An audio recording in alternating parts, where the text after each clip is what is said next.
И за крај нашиот последен денешен гостин, но за прв пат овде во нашето студио, тоа е магистер Бојан Трпевски, кој што е водич историчар во Музеот на македонска борба и кој што е воедно и автор на изложбата Од чета до армија, поставена во истиот музеј за која што ќе зборуваме денес. Добро утро, Бојан. Добро утро, благодариме на поканата да гостувам во вашата емисија. Ние ви благодариме што се озвавте на нашата покана, затоа што на ваква тема до сега немаме искрено зборувано. Ќе зборуваме се за ова изложба, но би сакала прво малку и вас да ве подзапознаеме, односно вашата дејност, да речеме, водич историчар. Како изгледа еден ваш ден во Музеот на македонска борба?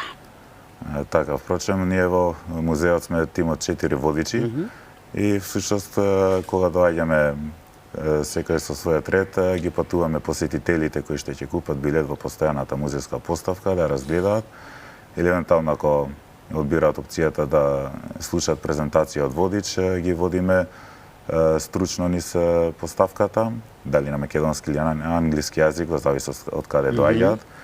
И обично таа презентација прошетка трае околу час, час и половина низ прошетка низ историските процеси, впрочем. Вие сте историчар, магистер, така, по историски науки, така му доаѓа.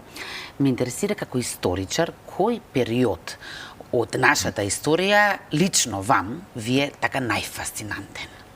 Впрочем, лично мене ми е особено национално-револуционерниот период, кога веќе се поставуваат и основите на некој начин и на современиот свет во кој што ние денес живееме, сите предизвици со кои што се сочуваме всушност почнуваат токму во 19-тиот век, кога и на некој начин почнува и таа македонска вооружена борба за самостојна држава преку особено разловечкото и македонското кресенско востание, како први востание кои имаат таа политичка агенда за македонска држава, особено доаѓа до израз со Илинденскиот период, македонската револуционерна организација, која што во период од 10 години, од 1893 до 1903 стана една подземна република, држава од држава, со се она што значи.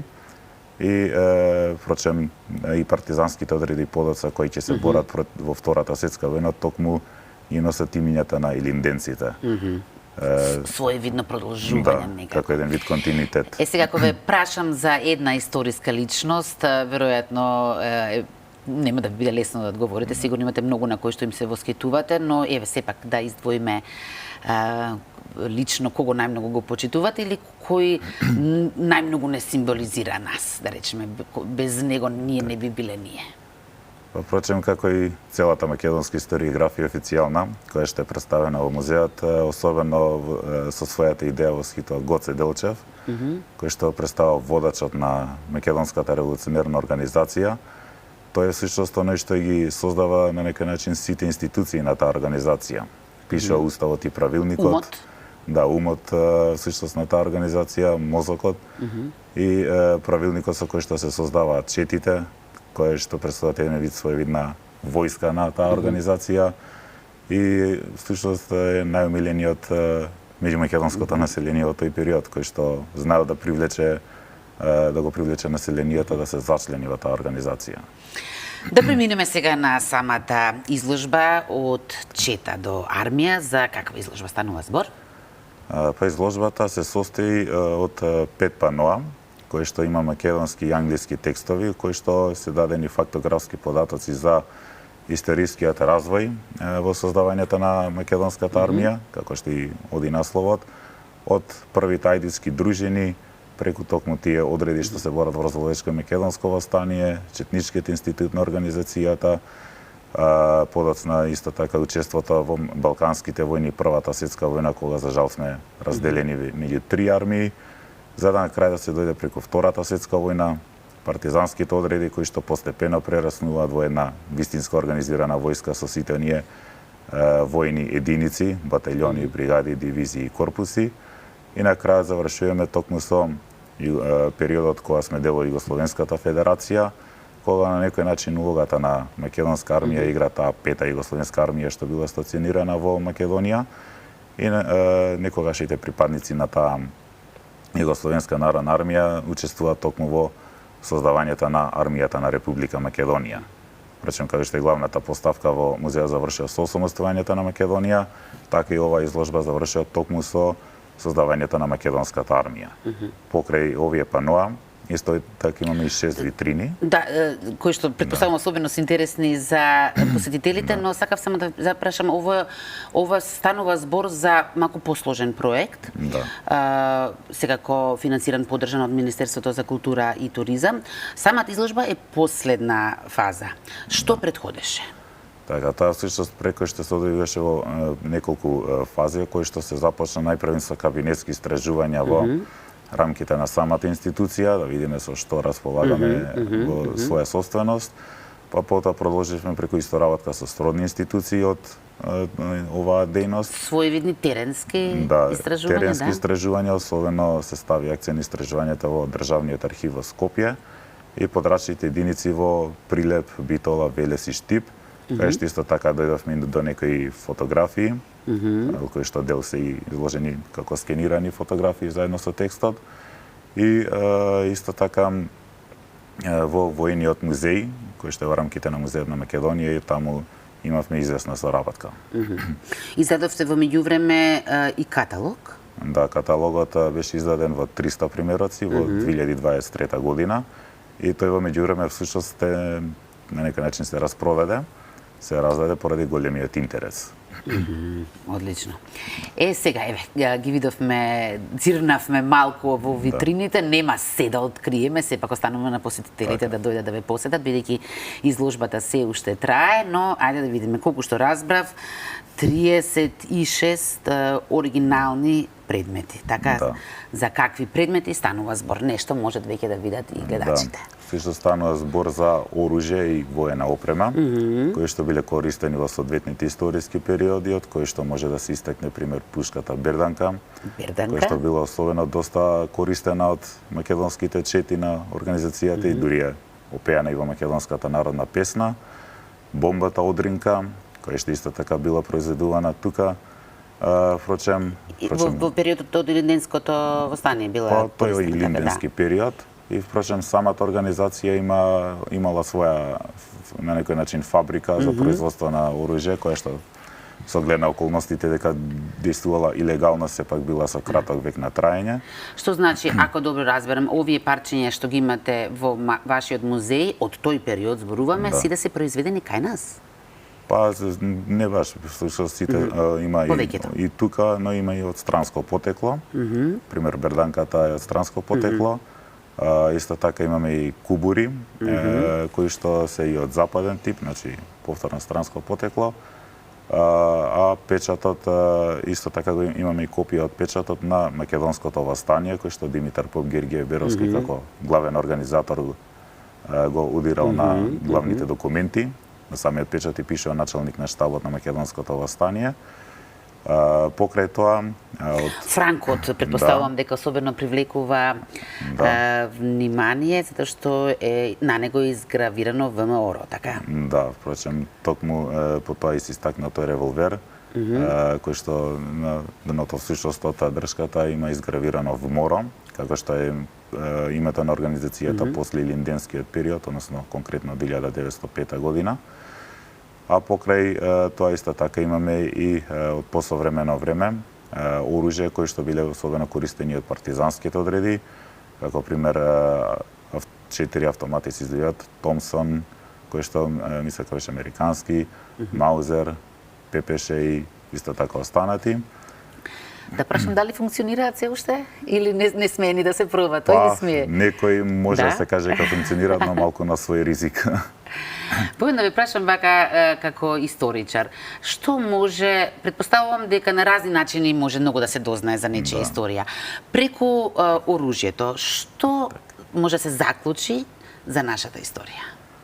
Впрочем, нашата историја може да се заклучи дека била исполнета со доста борба, со доста битки за слобода, бидејќи македонскиот народ долги векови бил под разни туѓи поробувачи и желно ја сакал својата слобода.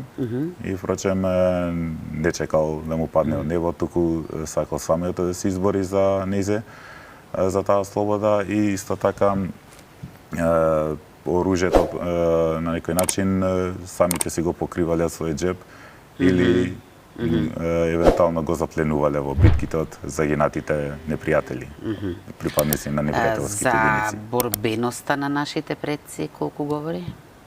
Па дека биле доста борбени, особено масовното учество во Илинденското восстание и секако во Втората светска војна, кога дефинитивно станува една македонска армија, мисля дека и повеќе од доволно говори само по себе.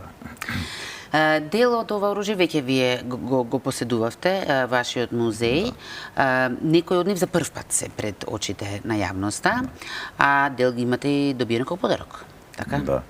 Впрочем, најголем дел од самото оружје што е изложено и во не само за потребите на сегашната изложба, туку и што се во главната постојана поставка, се добиени од донации од повеќе колекционери, например господинот Благо Механџиски, Ставре Джиков, Трифун Костовски, исто така од самото Министерство за внатрешни работи и припадници на армијата на Република Македонија. Може да се каже дека ова е вистинско богатство? Да, особено може да се земе дека и меѓу најзначајните културни богатства, покрај нели секако останат археолошките локалитети и самите музеи, оружјето е особено доста вредно. Сега да прашам за интересот на самата публика, каков е? Да, па, изложбата е доста посетена и самиот музеј е исто така меѓу најпосетените објекти во државата, ако не и најпосетен. И токму е поставена во влезниот хол, каде што и самите посетители, дури да не мора да влезат во главната поставка, можат слободно да ја видат. Што вака најмногу ги интересира и што најчесто прашуваат? Па особено за оружјето застанува да се загледаат во витрините, а инаку најчесто прашањата им се однесуваат токму за нашата историја, особено странските посетители кои првпат верувам дека се запознаваат со македонската историја и бидејќи македонската држава е сепак релативно млада и допрва македонската историографија ги гради своите чекори во науката. Отворена беше на 15 август, ако не се лажам, и ќе трае цел септември, така? Да, предвидено да трае до крај на септември. Секако дека поканата е отворена, она што уште би го споменала е само дека на самото отварање вие на некој начин ја посветивте целата ова изложба на македонската армија, така? Да, и се надевам дека и така ќе биде сватена како давање на некој начин благодарност на наша страна кон сето тоа што го прават припадниците на армијата со сите своји предизвици да ја бранат Македонија од сите внатрешни и особено надворешни закани. И како што би рекле американците, на некој начин им благодариме на нивната служба за македонската држава. Што значи, предпоставам дека тоа е и главната цел на самата изложба. Да. И да се прикаже исто така развојниот пат, дека армијата, како и нашата држава, иако е млада, сепак има долга борбена традиција и борбено искуство кое што било калено токму во тие вековни борби за македонска држава и слободата која што ние денес уживаме. Многу ви благодарам на ова ваше гостување. Ви посакувам уште многу бројни посетители. Дали има уште случајно нешто што пропуштивме во однос на изложбата што сакате да го споменете? Па, само уште дека на крајот всушност целата изложба на некој начин се завршува токму со клучниот документ, односно закон за одбрана, указот за прогласување на законот за одбраната, кој е објавен во службен весник во февруари 1992 година, со кој што се започнува целиот тој процес на создавање на современата македонска војска, која што веќе до крај, прилика до крај на годината и ќе има преземено контролата врз целата територија на македонската независна држава. И исто така, сакам да ги поканам вашите гледачи, слободно да дојдат да посетат изложбата, и не само изложбата, туку и кои се веќе во музејот и да посетат и постојаната поставка и да се запознаат со македонската историја. Ви благодарам многу. Секако нашите врати се отворени за вас и за следни изложби и проекти кои што ќе ги имате. Така, и следете ни на нас и музејот исто така се подготвуваат нови проекти, нови настани и нови изложби. Одлично.